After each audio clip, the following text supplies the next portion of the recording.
In my previous life, I wondered if I had been too forceful when Danny accused me of trying to push him out. He said I bullied newcomers, and I really did reflect on it. I realized I had only trained her by the book. When I was suspended and thrown in prison, I asked to see Danny once. He never came. He had asked someone to bring me the divorce papers instead. This time, I finally saw it clearly. He and Ruby had been sneaking around even before she joined the company. The only reason he framed me was not only because it would make Ruby a full-time staff member, but also because it would allow him to leave me and take all of our assets. He was killing two birds with one stone. However, he was not the only one who could play that game. This time, I would send them into the burning fires of hell myself. Boom, there was a deafening explosion, and smoke and dust immediately filled the air. Then came a chain of explosions. Nearby buildings started to collapse, and the firefighters shielded us as they dragged everyone back.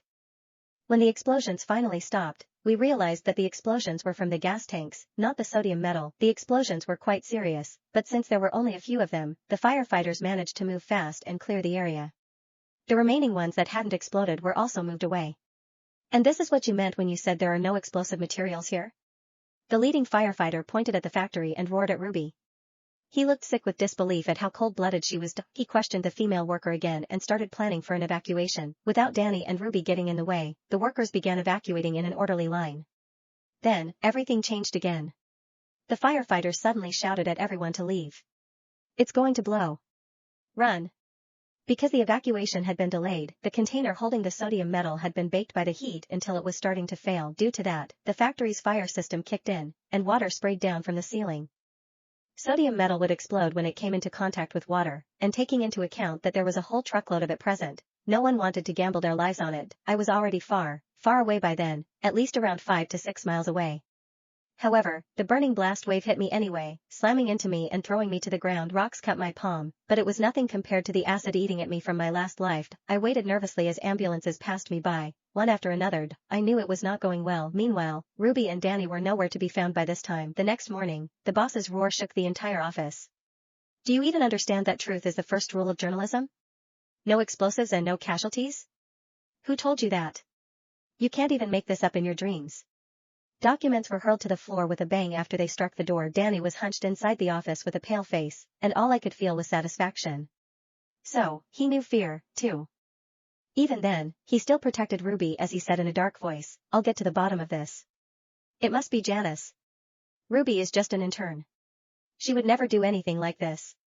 Originally, I did not want to be dragged into their mess again, but Danny refused to let it end. He brought the boss straight to my office. I had heard everything he said, but I cared little.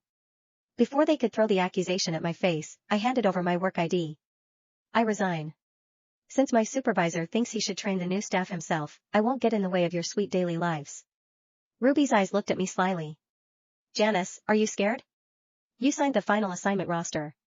It's right there in black and white. My eyes narrowed the moment I saw the name Janice on the page. Last time, Danny had pulled out the same document with the same signature on it. However, I knew I had never signed it despite the signature being an exact match with mine. So, the queen of the newsroom can't even admit when she's wrong? Ruby cried almost genuinely, and our coworkers began to look at me doubtfully. Any doubt the boss still had vanished the second she started sobbing. Everyone couldn't help wanting to side with whoever looked weaker. Hello. We're here to investigate the false report regarding yesterday's fire. 2 officers suddenly walked toward me. I still had the video of Ruby going to the fire on my phone. Even if they tried to pin the assignment on me, she could not escape making a false report. Ruby's face tightened with fear as Danny pointed at me and shouted, not only did you sign off on the assignment roster, but you also even made a false coverage on the scene? In my last life, the police showing up had shaken Ruby, and Danny had stepped in, dumping everything on me. With the security camera's footage destroyed, the assignment roster with forged signatures became the evidence for sending me to prison. Nothing I said had mattered, and I was taken away and eventually sentenced. This time, I understood something simple. If you wanted to survive people like them, you had to be even more brutal. I slammed my palm on the desk and simply grabbed the assignment roster, tearing it to pieces. You can't lie outright like that, Danny. You were the one who sent her to the scene. I still have the footage on my phone, and the firemen from the fire department can back me up as witnesses as well. At the word footage, Danny hesitated, but when he saw Ruby's face pale, he took a deep breath and put on that righteous expression on his face. Janice, you might be my wife, but I side with the truth, not with you. I get that you're jealous, but there were just the 3 of us there. What can a video from a phone prove when you can edit it? The cameras have been down for days. Stop lying and just turn yourself in. He lowered his head as though it hurt him, playing the good husband forced into a hard choice. I gripped my phone tight until my knuckles turned white, anger coursing through me to the point I was shaking. Even after living through the same scenario once already, I still felt resentful when I had to do it all over again. When did the cameras break? Why wasn't I aware of that? I asked.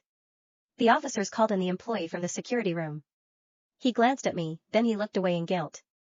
My stomach dropped. The cameras had been down for a week. He had been on duty the entire week. With one sentence, he sealed it. That was when I understood everything. Danny had been preparing for this for a long time. The officers closed in immediately. Do you understand what your false information caused? Because of the mistake, the evacuation was delayed. Even now, the firefighters are still unconscious in the hospital after the explosion. My coworkers stared at me like I was already guilty and proof was simply optional. Anything I said would be useless. I looked at every face in the room. I had never mistreated them, but some of them had heard my fight with Danny that day.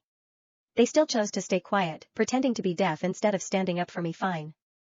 If that was the case, they did not get to complain about what I was going to do next.